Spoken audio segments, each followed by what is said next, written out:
After years of having sensitive skin, I finally found my holy grail product. Ayan, alright. So number one on the list is this Body Treats Body Oil.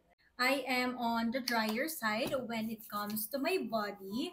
And this is a chef's kiss when it comes to deep hydration. Like, look at that glow. Pero girl, pagdating sa underarms, ibang usapan na yan kasi I have sensitive armpits. Kaya minimake sure ko talaga na hypoallergenic and mild lang yung scent ng Dio na ginagamit ko. And this bad boy right here is my holy grail. Like, kitang-kita nyo naman, paubos na siya. Try and tested ko na tong Dove Sensitive Dio Serum. Meron na din tong Pro Ceramide to soothe irritation. Pag ginagamit ko to, talagang all day fresh ako ate. Bonus points ate kasi may 3% niacinamide ito para ma-achieve natin yung radiant underarms. Tsaka Dove is the most prescribed Dio brand ng mga dermas. Talagang mild lang yung scent niya and wala itong parabens and alcohol. Lastly, this product from The Ordinary, ito yung kanilang exfoliating toner.